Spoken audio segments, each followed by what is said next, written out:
Hi guys! Magandang gabi! Welcome back po dito sa Gandara SRU channel for Showbiz Update. So, andito na naman nga po akong muli, nagbabalik. Ang nagmamaganda po ninyo kachismosang Kim Pao upang magatid sa inyo ng latest update and fresh happenings patungkol kay Kim Chiu and Paulo Avellino. And para nga po sa gabing ito, ang mainit nating chika ay pumapatungkol po dito sa ganap ni Papi Paulo ngayong Sunday. So, medyo ilag guys ang aking no ngayon. Si Kimi parang tahimik kayong Sunday. Baka po kinuha niya ang oportunidad, ano ba yung baliktad? Oportunidad na ito para makapagpahinga.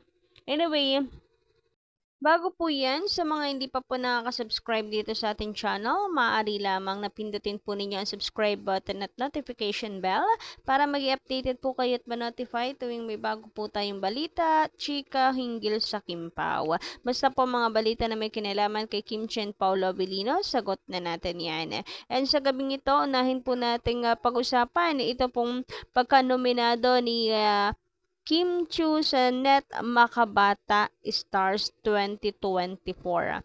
So, importante guys na maboto po natin ito dahil hindi lang po ito Facebook poll, gawa-gawa sa Facebook, nagpapalakas na kanilang Facebook page dahil ito po ay sa Anak TV. So, importante guys ang inyo pong kooperasyon sa pag-vote dito. Sabi nga po dito, vote for your favorite Net Makabata Stars 2024 female category. Welcome to the 2024 Net Makabata Star Awards voting page. So, narito po guys ang mga dapat po nating sundan upang makapag-participate. Ito po ang mga impormasyon, important voting information. 1 email, 1 vote. Single voting only. Ayan ha. Isang email lamang po ang maaari nating gawin. Isang email address lang ang maaari po nating gamitin para makapag-boto. Ngayon, kung gusto niyo po maraming vote, mas maganda kung marami po kayong email address. Ganon. Anyway, eto nga. To ensure fairness and integrity in the voting process, please remember, each participant may only cast one vote for male and female category using their registered email address. Please do note that you can only use your enrolled email once. Duplicate votes will be discarded. And isa pa pong paalala, remember, you are voting for the makabata artists whom you believed will influence the younger generation to pursue good values. The personality's image and the demeanor of screen should be considered as part of the voting consideration. So, ayan guys, para naman sa akin, pasok po dito si Kim Chiu. Napakabuting tao naman si Kimi and talaga namang masasabi po natin na maganda pong huwaran para sa mga younger generation. Bakit? Generations, bakit? Dahil si Kimi napakabuti pong tao, kapatid at anak, kaibigan, katrabaho. So, lahat na talaga, hindi po kasi pinaplastic ni Kimi ang kanya pong ugali. So, bilang kapatid, kita nyo naman guys, talagang si Kim Chiu po ay pinaaral talaga niya kanyang mga kapatid, hindi ba? And then, napaka-talented.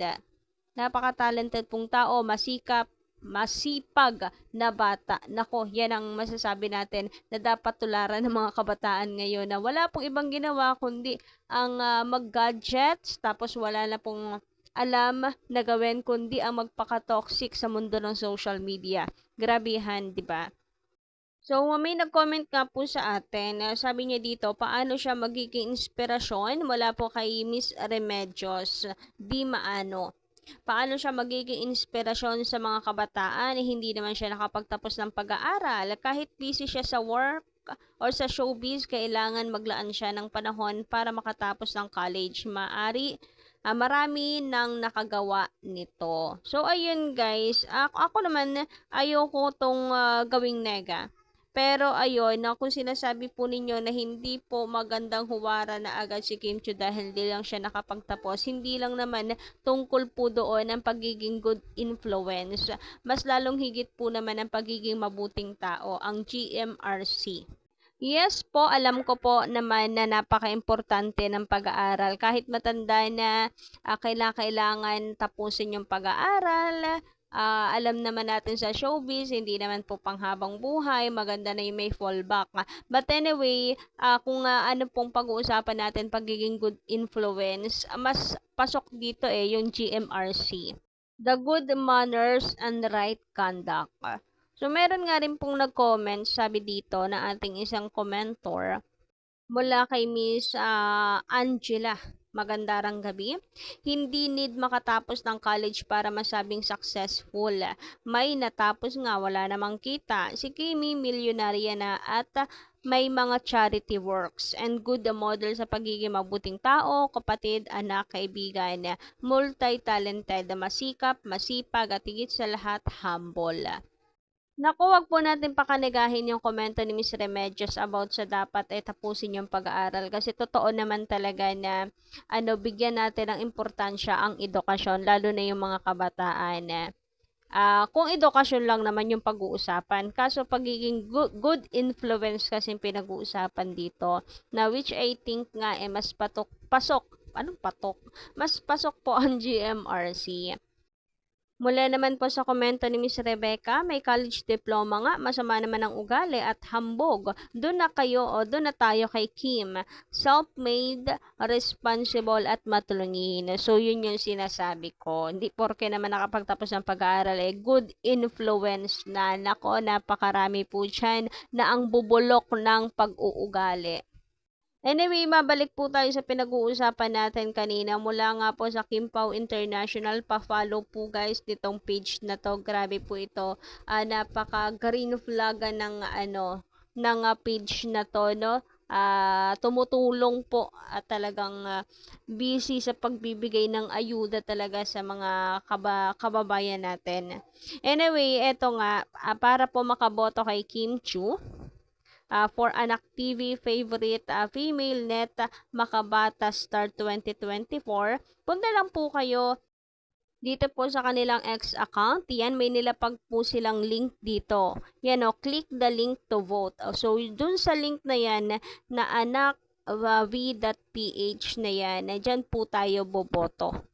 So, ang key na dapat po nating sundin para bumoto, number 1 ay enter po ninyo ang email address na inyo pong gagamitin. And step 2, choose network. Ang ABS-CBN po ang pipiliin nyo. And step 3, dapat bumoto po muna kayo for male, Makabata Star. So, sila muna.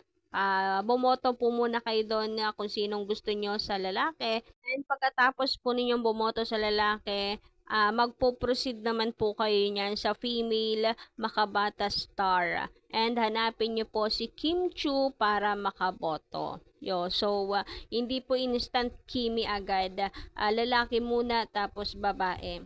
Samantala, para naman po sa pinakasentro ng ating update ngayong gabing ito, so si Papi Paulo nagpakilig na naman dahil muli na naman nga po siyang nasilayan. Finally, nasilayan ulit natin si Papi Paulo. Kasi 'di ba, napakatahimik yan itong mga nakaraan. Yung mga pinupost nga po niyang picture ay mga throwback. So, na-miss natin siya. And ngayon na nagpakita siyang muli, ay nagpakilig siya ng mga fans. So, ngayon pala pong araw ng linggo ay may schedule si Papi Paulo ng shooting para po sa kanilang movie ni Kimi na My Love Will Make You Disappear. So, eto guys, ang video ni Papi Paulo, napakasimple lamang po niya, no? Hanggang sa kanya pong pananamit. At ang gwapo, grabe. And since hindi po niya kasama si Kim Chiu and wala rin po tayong update kay Kimi, may mga naghahanap po kay Kim Chiu. Nasaan na si Kim Chiu? Nasaan si Kimi? May shooting din ba siya? But I think guys, pahinga ngayon ni Kim Chiu kasi alam niyo naman ang busy niya. So, ibigay na po natin ito sa kanya kung siya man nga po ay nagpapahinga ngayon kasi kailangan niya ng katawan talaga ng rest. So, wag na po natin siyang hanapin. So, yun lang guys sa ating update sa gabi ito. Maraming salamat po sa inyong pakikinig and don't forget to click the subscribe button at notification bell para mag-updated po kayo at ma-notify sa mga susunod nating balita. Maraming salamat!